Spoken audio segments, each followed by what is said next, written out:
again, we've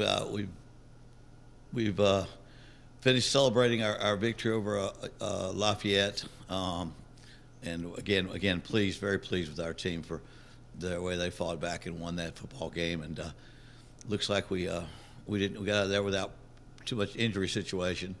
You know, we lost Kevin Jones for the year against Alabama, and he's out, and also Garrett Common got hurt in practice in a non-contact drill, and he'll be out for the year as well. So he has moved to tight end and will be a great player for us down the road. Right now we've got a good depth at that position, but he was coming along very nicely from his quarterback position. But everybody else seems to be in pretty good shape. We'll know later. We'll know as it happens. We'll release it as we can. But we're getting ready for Arkansas State, which is it just seems it's going to be that way here in this conference. Every week the game becomes bigger. The team's going to be more difficult to beat. A team that is very talented, got a very talented quarterback, great team speed. Arkansas State's 1-3, but that's the way a lot of our conference starts. I wouldn't have been surprised if we would have a real good team that had been 1-3 too, coming out into our start with three of the opponents we have being who they were. And so now we've got to get our players prepared to work very, very hard to have a great game plan for these guys, because, like I say, they I mean, as usual, we're underdogs, and we got to find a way to play close and win a close game. And so, but we're excited about playing them, and they'll have an outstanding team here to play. Coach, do you bring up the history at all with this series, the fact that they won the last 12, or is it just not even that? You know, I didn't know that till you just told me. I'm not locked in really good mentally to the history of these things because I'm not a part of it, and historically, in real life, that has very little to do with how this game is going to be won or lost. In reality, everybody looks how many games you won at home, how many games you beat them on the way, how many in a row has one got. You know, all I know is I'm 0-1 since I've been here, and I know what kind of team they had last year and who they got coming back and what they have this year. So I have a very good perspective on who we're playing this year. But historically, I would imagine if they had better football. You know, the rule goes, he who has the best football players wins. They apparently had some pretty good football players, and that probably is the case. But it is one of those games, just for the very fact that we have not had a good record against them. That's another one that's a perception game for us and our fans, and for our people that follow the sport. These games become very, very big. And, you know, we're in our division of the conference. You look around, Arkansas State and Lafayette are the two teams that are proximity-wise.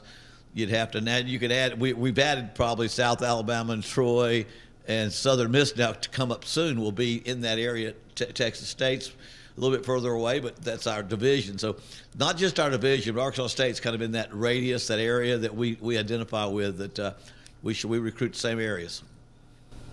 Last year it was a close game, lost by 3. Mm-hmm. What are some things that you're taking away from last year's loss? Well, you know, I tell our team, you know, if we did anything right in the off season, we should be able to have the same guys here and play better and be a better football team. And that part, I think we've got to be. We've got to take the same team we played against them last year, a lot of the same starters, and we've got to play a lot better. And because we assume definitely that they will, and they are playing better. They've got some additional skill on their roster. But the biggest thing I take away from that is we struggled there last year. We had a good year for where we were, but we were not a great football team, and so now that shows you how close we were last year, and then where we got to be this year. You know, we got to keep on progressing with our program till we become competitive with the top teams in our conference, and I'm sure Arkansas State is planning on doing the same thing. How big of a talking point is that this week in terms of building off a victory? Well, the big talking point, I've already mentioned it, just pull the schedules out around the country and see who had a great win, a monumental win, an incredible win, and see what happened the next week, and show some parallels as to what can happen to us. Again, we're not going from a team. This is not one of those games where we've had a great team, now we got a lousy team that we better not be careful. This is a team that's expected to beat us, you know. So we got into this game. I think the aspect we don't have to say, man, now that we got that one behind our belt, we got a couple easy ones. We don't have any easy ones. And Arkansas State is as hard as they come for us in our conference. And so they know how close it was last year, how much we both were in the hunt, and they know what they've got to do this year as far as what we've got to do to beat this team. Against Lafayette, the defense was very, very clutch for you guys to stay in the game. How important is that defense going to be going into Saturday? If you could pick one area of your football team that would be on every week, on their playing their best, it would be defense. I mean, offense is kind of fickle. They come out. Sometimes offenses are, it's like a pitcher that doesn't always throw strikes. Sometimes we're just missing the corners on offense, and we're not putting that strike down the plate. Defensively, if they come in with a good game plan, the right attitude, and the right people, game week in, week out, they can be very solid. And we need that defense to consistently be like that. So it's very important. We would not have beaten Lafayette without being still in that ball game. We had 4 3-and-outs the first half, and then an 75-yard touchdown run. And we had a good drive to miss a field goal. And then we had the rest of it was all drought except for one play. And then defense held us into that game until we got cranked up. So again, defense is very, very important. And Vic has a lot of players that are new to his system. He's still mixing and matching a little bit. He's done a great job with what we've got, but they're kind of in the embryo stage of what I think the defense will be when we've fully developed. But the most important thing is how good can we be? How much better can we be this week than last? And we can make 4 days of improvement. But Tuesday, Wednesday, Thursday, we can improve on those days. How big of a calming force is he because of the battles and the wars that he's been in, not only across the country but in this conference? I'm sorry. Vic, defensive coordinator. Well, Vic is like there's two kind of coordinators. I loved our quarterback Zach Allen. Energy so good, enthusiasm. He's got great future written all over him. Vic is a veteran of battles. He's a veteran coordinator. Been my brother's coordinator at Clemson. Been at West Virginia, Kansas State, a lot of places, and he's been at Troy State twice. So when I've known about Vic for a long time, and so when I got a chance to hire him, I jumped all over it because not only is he an outstanding defensive coordinator, but he's coached in this conference. He kind of knows. He coached against me when I was at Akron. He was at Troy, defensive coordinator. And so I knows enough about what we have to do to be successful in this conference and the level of competition. But mostly he's just a hard-nosed, tough coach that's been doing it a long time.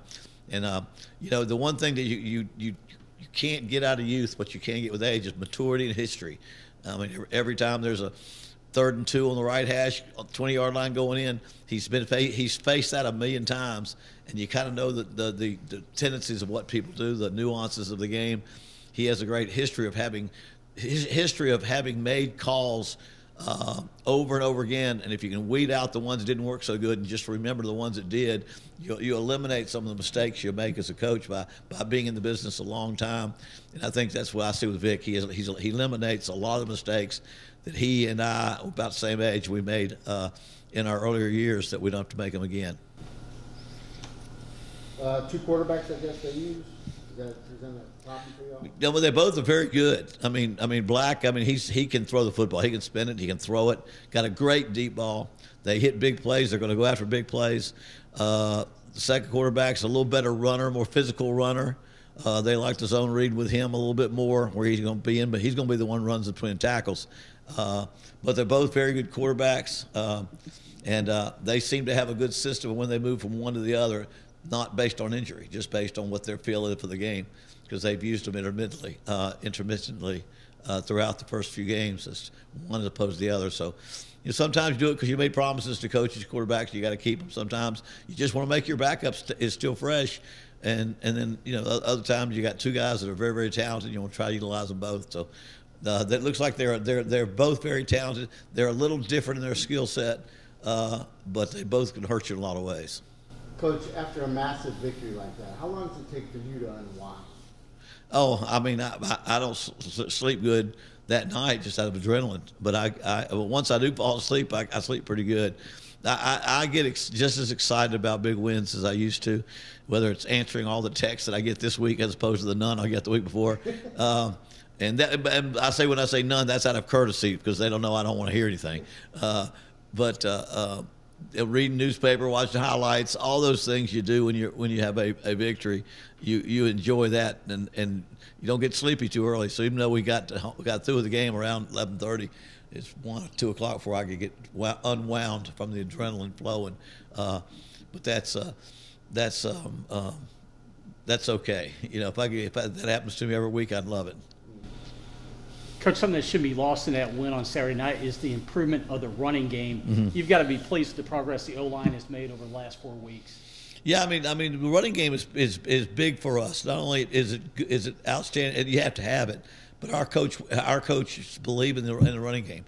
They don't want to go out there and just throw it, because throwing what can happen. They want to keep it balanced and mix it up, and we want to beat people down with our running game. And so we had a big play out of the running game.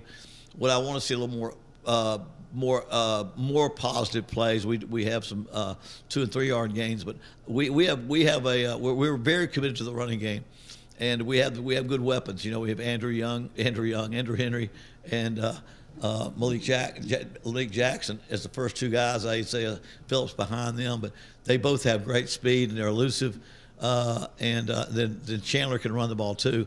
But if you complement that with the receivers we've got and keep them all in the game, then we're threatening them from sideline to sideline with those backs hurting them inside the tackle, that quarterback keeping on the RPO outside the tackle. So we've got some good weapons there. So it is important to us, and I'm very excited where our running game is going, and again, the offensive line, everybody's coming back. So it's one of those we got some young ones. I think we have a chance to be better than last year at the end of the year, and we're moving in that direction.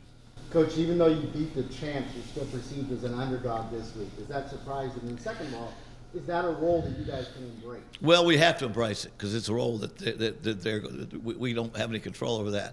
But we have to embrace it.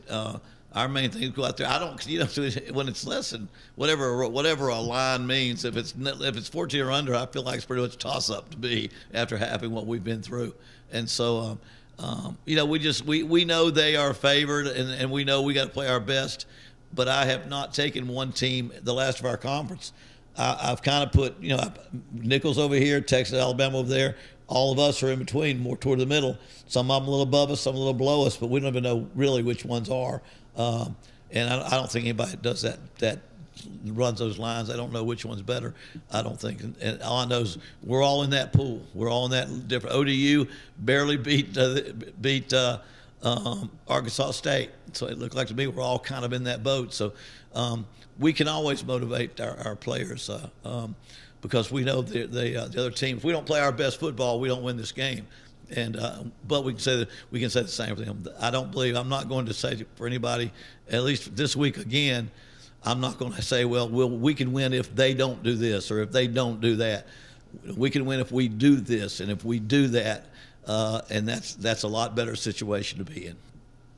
Coach, you talked in the preseason about the poise and the composure that Chandler Rogers had.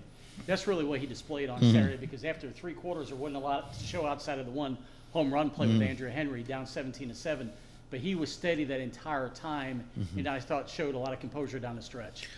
Yeah, Chandler has continued to show his greatest quality is just knowing how to act like a quarterback. Quarterback's a different position.